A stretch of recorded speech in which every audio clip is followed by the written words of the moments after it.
Bismillahirrahmanirrahim. Assalamualaikum warahmatullahi wabarakatuh. Perkenalkan, nama saya Mary Lestari, SOS MSI, dosen pengampu mata kuliah wajib kurikulum pada jurusan Teknik Mesin Politeknik Negeri Pontianak dengan NPDN 0029047802 FUPTK 5761756657230092. Pada kesempatan kali ini, izinkan saya mendemonstrasikan video PDD UKTPT pada bidang pengajaran yang juga merupakan bagian dari pernyataan diri dalam unjuk kerja Tridharma Perguruan Tinggi atau PDD UKTPT untuk sertifikasi dosen tahun 2026 khususnya pada bidang pengajaran. Adapun mata kuliah yang saya ampu adalah Pendidikan Pancasila pada program Sarjana Tahapan Teknik Mesin dengan bobot 2 SKS. Mata kuliah Pendidikan Pancasila merupakan mata kuliah wajib yang harus diikuti oleh seluruh mahasiswa dan seluruh program studi yang ada di lingkungan Politeknik Negeri Pontianak. Mata kuliah Pendidikan Pancasila memiliki capaian pembelajaran yang berdasarkan visi dan misi program studi. Di antaranya adalah CPNK, di mana mahasiswa dituntut untuk mampu menerapkan nilai-nilai pendidikan Pancasila dalam kehidupan sehari-hari. Adapun kemampuan akhir yang diharapkan dari mata kuliah Pendidikan Pancasila ini: 1. Mahasiswa mampu menjelaskan hakikat pendidikan Pancasila dalam mengembangkan kemampuan utuh sarjana tahapan teknik. Yang kedua, mahasiswa diharapkan mampu menjelaskan konsep kesadaran pajak sebagai perwujudan pengamalan sila-sila Pancasila.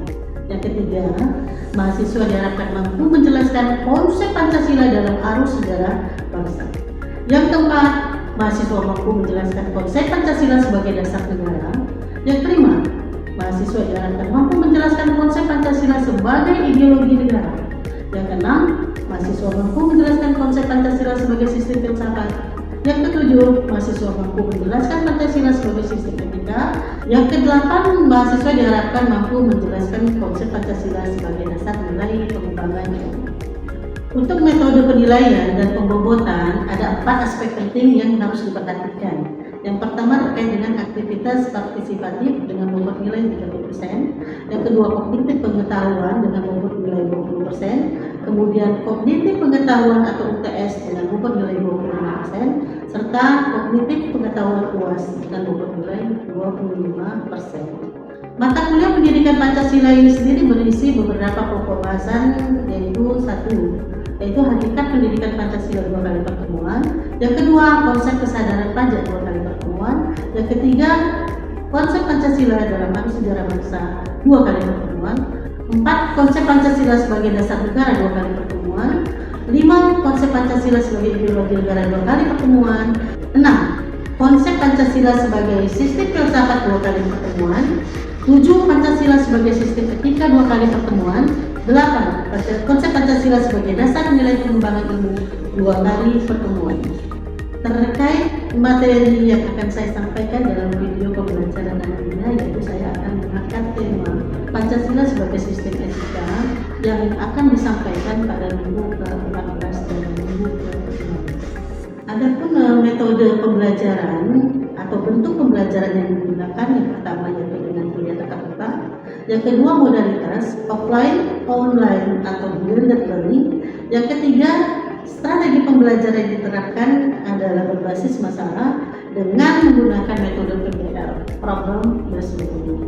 Yang diharapkan di sini mahasiswa mampu berpikir kritis, mampu bekerja sama dengan tim, berkolaborasi dengan tim, serta mampu belajar mandiri untuk memecahkan masalah dan mencari solusi atas masalah tersebut. Yang keempat, yaitu media yang digunakan bisa berupa komputer, laptop atau LCD proyektor. Yang kelima, sumber belajar bisa didapat dari kitab, buku teks yang baik saya tulis sendiri atau dari referensi-referensi. Sedangkan pengalaman belajar mahasiswa yang diharapkan diantaranya: yang pertama, mereka mampu mendengarkan ceramah. Yang kedua, mampu menyampaikan ide, gagasan, dan pendapat dalam diskusi. Yang ketiga, serta mampu mengerjakan tugas kelompok. Baiklah, inilah video pernyataan diri dalam unjuk kerja Tridharma Perguruan Tinggi atau PDD UKTP untuk sertifikasi dosen pada tahun 2026 khususnya pada bidang pengajaran. Selamat menyaksikan. Assalamualaikum, selamat pagi teman-teman semuanya. Sehat semuanya? Siap untuk mengikuti pembelajaran hari ini? Oke, untuk membangkitkan semangat kita masih ingat dengan biaya kita? Oke, selamat pagi. Baik, sebelum saya menyampaikan materi Pancasila sebagai sistem etika, kira-kira siapa yang masih ingat kesimpulan materi minggu kemarin terkait Pancasila sebagai sistem filsafat? Yang mau menjawab silakan tepuk tangan. Oke, baik, tiga pernyataan. Silakan. Yang dapat disimpulkan oleh Ibu waktu minggu lalu itu Pancasila sebagai sistem filsafat bukan hanya sekedar pajakan negara, melainkan sebagai tolak ukur penentu nilai kebenaran, kebaikan dan keadilan sebagai penentu moralitas bangsa. Oke, baik. Kita masih ingat semua ya, sekejap. Bagus. Sekarang kaitan antara filsafat Pancasila dan etika Pancasila itu saling berhubungan. Ya, saling berhubungan dalam sini. Ya, kalau filsafat Pancasila itu merupakan kondisi pemikirannya, etika Pancasila adalah aksi nyata dari implementasi filsafat itu sendiri. Oke, baik, saya lanjutkan. Materi kita sekarang adalah Pancasila sebagai sistem etika. Nah, kita lihat apa pengertiannya. Etika. Etika itu merupakan sandaran dari bahasa Yunani, ya, ethos yang berarti watak, adat dan kesusilaan. Atau dalam arti luas, etika itu adalah ilmu yang membahas tentang kriteria yang baik dan buruk. Nah, kita sebagai manusia pasti sudah tahu lah kan, kriteria baik itu seperti apa, kriteria buruk itu seperti apa. Hanya perlu suatu nilai untuk melihat oh baik atau tidaknya, ya, yang kita sebut dengan etika. Nah, kita lanjut. Adapun tujuan etika yaitu terkait dengan pedoman moral agar manusia bisa membedakan hal yang baik dan buruk. Nah, melihat dari sisi manusia itu etika, melihat dari sisi pemerintahan juga etika. Tuh. Yang berikutnya bisa agar kita ini mampu berperilaku yang baik, bertindak adil dan bertanggung jawab. Tanggung jawab di sini tidak hanya untuk kita sendiri, tapi juga untuk orang di sekitar kita, ya, untuk masyarakat di sekitar kita, untuk bangsa dan negara, dan yang paling penting adalah untuk Tuhan yang Maha Esa. Makanya Tuhan mengatakan kalau manusia itu diciptakan sebagai khalifah di muka bumi ini, sebagai pemimpin yang seperti apa? Pemimpin yang tidak hanya bisa memimpin orang lain, tapi juga mampu memimpin dirinya sendiri. Tuh, ya, makanya etika itu tujuannya sangat penting. Nah, kemudian etika dan etiket apa bedanya? Karena kita sering dengar istilah etika, etiket. Kadang ada salah penafsiran. Oh, bilang etika, bilangnya etiket juga. Etiket bilangnya etika juga. Ya, secara struktur bahasa mirip, tapi dia memiliki pengertian atau pemahaman yang berbeda. Ini kita lihat nih, mana bedanya? Tuh, etika terkait dengan ilmu norma, nilai, dan moral. Perilaku ya, perilaku, sifat, karakter, attitude, etika. Kemudian masuk juga filsafat ajaran moral, penting. Karena nilainya di sini. Bersifat absolut, jangan bisa diganggu gugat ya, absolut pasti. Nah, kemudian berdasarkan atas kesadaran dan tanggung jawab, serta memandang manusia dari segi dalam. Ya. Etiket, nah, dia ada perbedaannya di sini. Kita lihat perbedaan yang dasar, yaitu terkait dengan cara melakukan perbuatan manusia. Hanya pada pergaulan, ya, bersifat relatif, serta memandang manusia dari segi lahir. Nah, dalam arti apa? Yang kita lihat itu hanya sisi nyata manusia saja. Kita nggak tahu kebiasaan dia di belakang seperti apa, hidupnya seperti apa. Yang kita lihat itu adalah ketika kita bertemu dengan yang bersama kita. Nah, dari sini bisa dikatakan secara luas etika itu yang mempelajari mengenai apa yang baik dan buruk serta hak dan kewajiban moral manusia. Kita lihat tuh, dilarang melakukan kekerasan, etika. ya kan? Solid tak?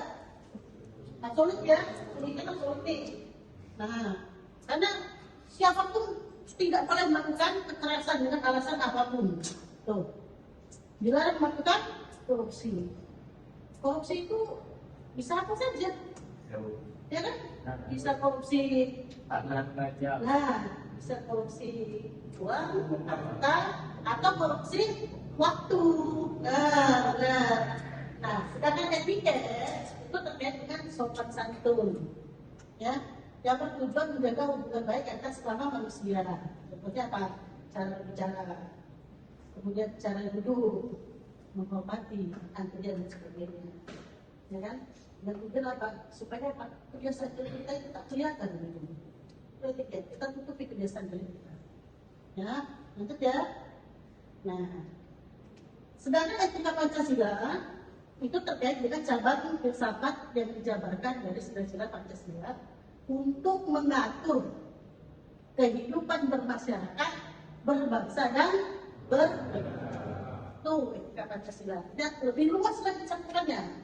Ya, kalau tadi berkaitan dengan perilaku sehari-hari, ini perilaku negara dan masyarakat yang ada di dalam. Oke, lanjut. Nah, ada beberapa jenis aliran etika yang bisa kalian pahami dari sini. Yang pertama itu ethics atau etika keutamaan. Di sini fokusnya adalah pembentukan karakter moral individu dalam kehidupan sehari-hari. Jadi utamakan itu. Ya. Nah, yang berikutnya adalah etika teologi atau theological ethics. Di sini kita dituntut untuk bisa menilai baik dan buruknya suatu tindakan yang didasarkan pada tujuan serta hasil akhir dari apa yang sudah kita lakukan. Kemudian yang ketiga etika deontologis atau deontological ethics, yaitu bersangkutan dengan kewajiban moral untuk melakukan sesuatu tindakan yang benar dan bersifat rasional. Nah, nilai-nilai etik Pancasila yang dituntut yang pertama bagaimana kita diharapkan mampu bersikap religius. Nih, suatu perbuatan tidak akan baik apabila tidak bertentangan dengan nilai kaidah dan hukum. Maka di sini kita tuntut religius itu seperti apa? Silakan kita kembali ke ajaran agama masing-masing. Terkuat fondasi iman dan takwa. Mau agama Islam, Kristen Katolik, Kristen Protestan, agama apapun di Indonesia yang sah istilahnya, itu silakan kalian dalam ajaran agama masing-masing. Begitu juga dengan humanis, ya, manusia untuk adil, ya, baik untuk dirinya sendiri, untuk sesama dan terhadap Tuhan. Adil. Bagaimana kita memanusiakan diri kita sendiri, ya, cara memanusiakan diri sendiri misalnya apa? Jangan pelit dengan dirimu sendiri. Kalau ada rezeki, pengen makan enak ya makan aja. Pengen beli kendaraan dan ibaratnya bisa memfasilitasi kita pergi ke yang dengan enak, nyaman, aman, ada duitnya, ya beli saja. Jangan terlalu pelit dengan diri kita. Dan ketiga, pluralis, yaitu suatu perbuatan dikatakan baik apabila dapat memperkuat persatuan dan kesatuan. Jangan rasis. Jangan rasis. Kita ini suka rasis, ya, tapi kedoknya apa? Canda. Bully, canda. Tapi udah masuk ke pasal rasis. Warna kulit kita beda dulu, jadi masalah. Sebenarnya apa masalahnya coba? Orang mungkin aja kulit putih kan, kulit hitam, kulit warna sawo matang, ya. Mungkin Tuhan ciptakan keberagaman seperti itu supaya kita sebagai manusia itu merasa semua itu indah, tidak jenuh, tidak jemu. Maka di sini Tuhan menciptakan kita berbangsa-bangsa, bersuku-suku, supaya kita saling kenal, ya kan? Nah, saling menyelami satu sama lain. Nah, itu. Kemudian dialogis. Ya, dialogis ini memiliki 3 unsur penting, yaitu perwakilan, kedaulatan rakyat, dan kemerdekaan. Biasanya ini terkait dengan apa? Mengambil keputusan. Ya, mengambil keputusan dengan cara musyawarah. Kenapa musyawarah? Karena musyawarah intinya adalah mufakat. Ya, kalau musyawarah kan ada dialog tuh di situ tuh, ya bukan pikiran, brainstorming, sehingga apa dampak negatif, positifnya itu kita bicarakan dengan betul, dengan baik.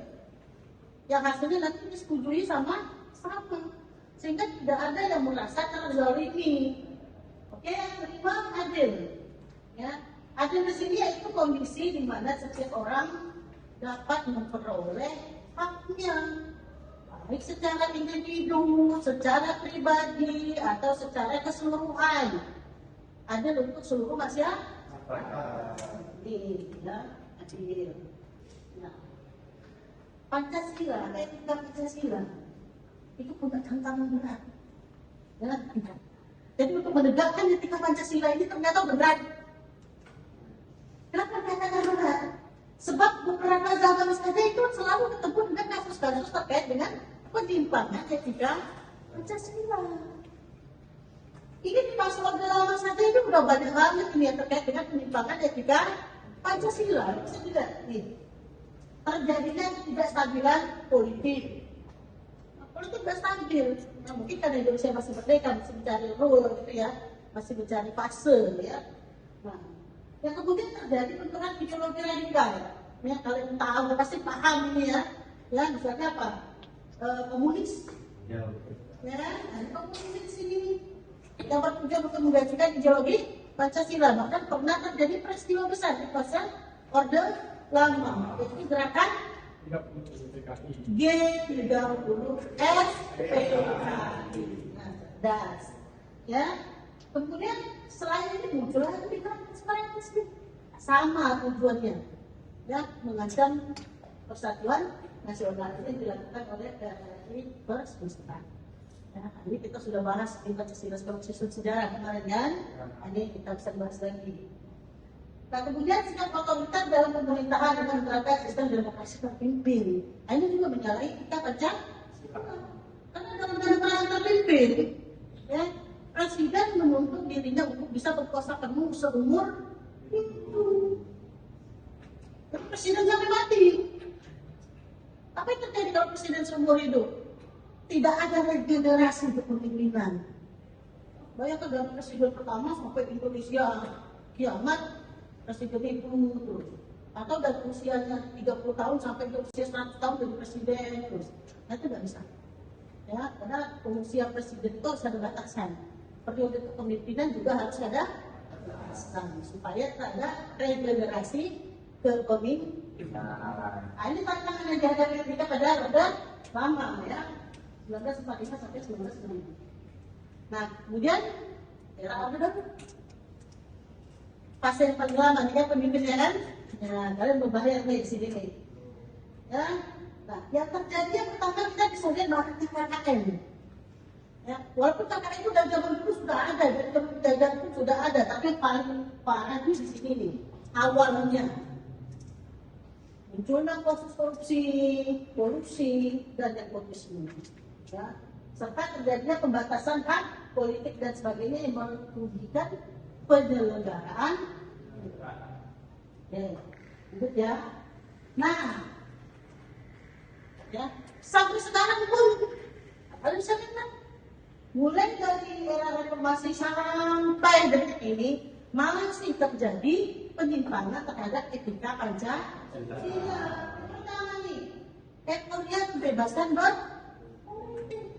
Apa yang terjadi? Saking euforianya, saking bahagianya, saking semangatnya, kita lupa bahwa di dalam perpolitikan juga ada batasan-batasan.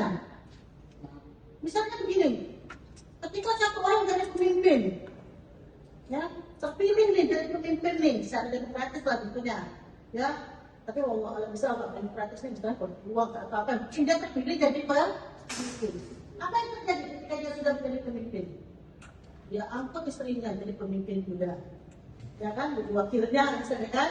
Atau jadi bupati, nanti diangkat adiknya jadi camat, diangkat lagi sepupunya jadi kepala instansi apa.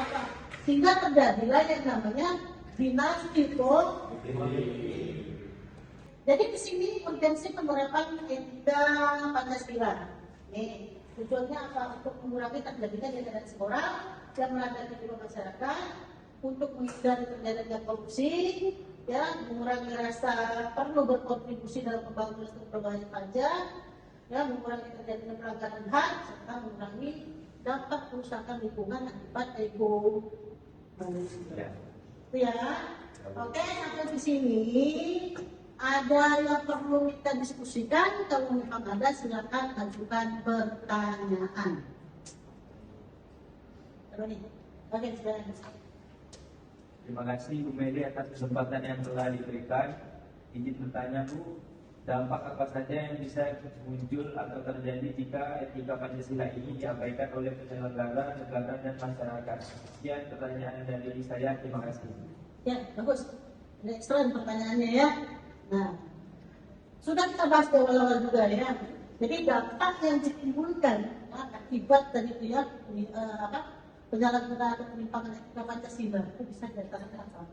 Runtuhnya kepercayaan masyarakat itu. Jadi kalau pejabat sudah melakukan kekeliruan, melakukan kesalahan, itu sudah mulai apa? Underestimate, tak percaya kepada pemerintah. Yang berikutnya apa? Bisa terjadi penyalahgunaan kekuasaan. Karena merasa dia super power gitu loh, saya pejabat gitu kan. Maka akhirnya sekali itu yang merasa dia berkuasa. Padahal sebetulnya pejabat itu kan kita yang milih mereka. Artinya mereka yang harus menjalankan amanah masyarakat tuh. Bukan mereka berkuasa. Berikutnya apa yang terjadi karena penyimpangan? Maraknya korupsi. Nih sama ini kan korupsi merajalela. Kenapa? Aji mumpung berkuasa, mumpung terpilih, mumpung mendapat kesempatan kan cuma 5 tahun kok. Ya, Bu. Syukur-syukur kalau bisa sampai berapa periode kan. Nah akhirnya apa terjadi? Karena saya naiknya jalan tol, maka saya harus melakukan sesuatu dengan instan. Itu baru dari sisi penguasa nih, ya, belum dari sisi masyarakat seperti ditanyakan tadi. Kalau masyarakat, nih jawabannya nih bisa kalian lihat di sini, sama kurang lebih. Terjadinya degradasi moral, penurunan nilai-nilai moral. Yang jelas apa? Bertentangan dengan Pancasila. Kemudian apa? Meningkatnya kriminalitas. Kenapa? Kalau rakyat sudah miskin, tidak sejahtera, itu selalu dekat-dekat yang namanya kriminalitas. Karena yang utama itu urusan apa? Urusan itu. Ya? Nah, kemudian terpengaruh politik uang dan sebagainya. Jadi itu ya, ketika pejabat pemerintahan melakukan pelanggaran, masyarakat melakukan pelanggaran, itu bisa merusak tatanan negara. Oke, kira-kira masih ada yang perlu ditanggapi atau masih ada yang ditanyakan? Cukup. Oke, pertanyaan yang kedua terakhir. Kedua lah, cukup lah ya. Oke, silakan. Saya Bu. Terima kasih Bu atas kesempatan yang diberikan. Menurut saya materi hari ini sangat menarik. Namun ada sesuatu yang melitik saya untuk bertanya. Sejauh ini kita sebagai masyarakat Islam dituntut untuk menegakkan nilai-nilai Pancasila, khususnya etika Pancasila. Bahkan ada ancaman kalau tidak suka dengan Pancasila, pemerintah silakan pindah negara. Nah, bagaimana seandainya jika yang menjadi pelaku pelanggaran etika Pancasila tersebut justru dilakukan oleh para penyelenggara pemerintah itu sendiri, Bu? Sebagai masyarakat, langkah apa saja yang bisa kita lakukan untuk menyikapi permasalahan tersebut, Bu? Bagus-bagus pertanyaan kali ini ya. Nah, banyak hal yang bisa kita lakukan. Apalagi terkait yang dilakukan itu adalah penyelenggara negara. Kita dituntut untuk taat aturan, sementara mereka tidak taat aturan. Yang muncul itu tadi kan, yang tidak taat dengan aturan, yang tidak taat dengan pemimpin, cari negara lain. Akan sebagai pemimpin tak boleh berkata seperti itu. Pemimpinnya harus mengayomi, melindungi, ya kan? Ya. Nah, sesuai dengan apa yang dimanatkan oleh Pancasila. Kalian, ini kan statusnya mahasiswa nih.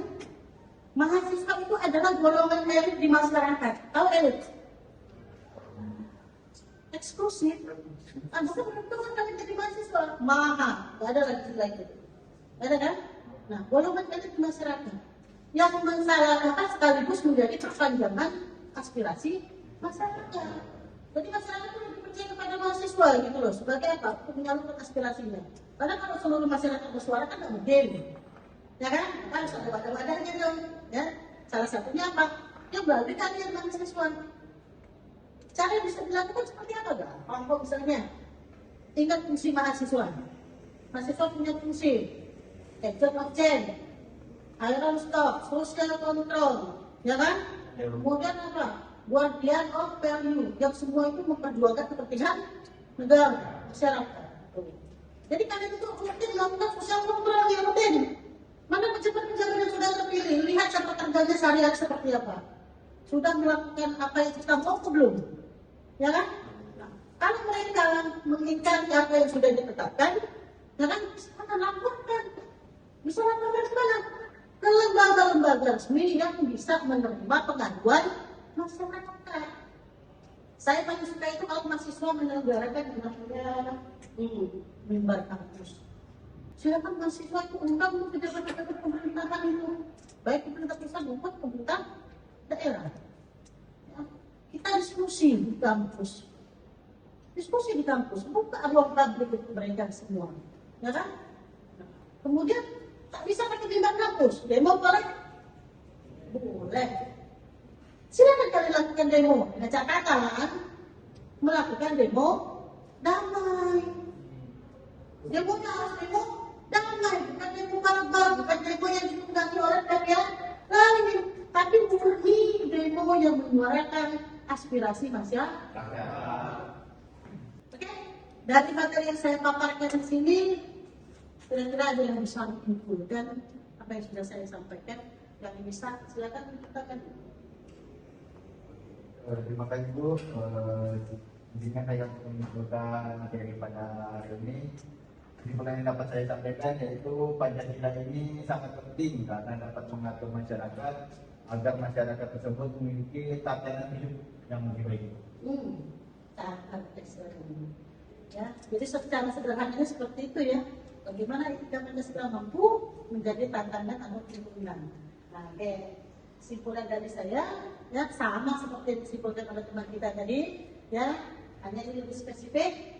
Nah, dapat disimpulkan bahwa Pancasila sebagai sistem etika dapat menjadi guiding principle moral guidance atau pedoman hidup atau pedoman dasar, pedoman moral.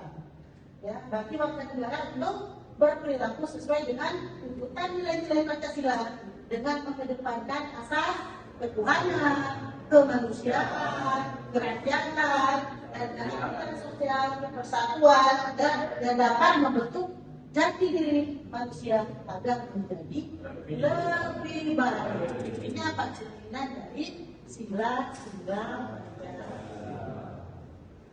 Oke, baik ya, dengan kesimpulan ini maka saya tutup perkuliahan, tapi sebelumnya saya kasih tugas dulu nih untuk minggu depan. Ya, Silakan kalian buat project ya, project eksperimen ya terkait dengan permasalahan sosial yang ada di sekitar kita. Nanti dibuat kelompok, dibuat tim, dibuat kelompok ya. Aturannya sama seperti yang sudah pernah kita lakukan. Hanya saja ini kalian harus turun ke masyarakat. Untuk waktu pengumpulannya saya rasa 20 cukup lah ya. Untuk melakukan lebih detailnya tidak akan saya share sendiri. Baik, demikianlah paparan materi pada pagi hari ini ya. Sampai ketemu minggu depan ya. Assalamualaikum, selamat pagi.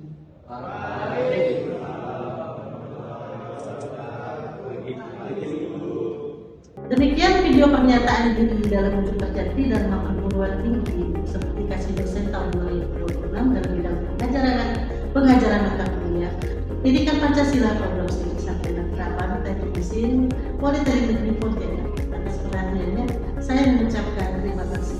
Wassalamualaikum warahmatullahi wabarakatuh.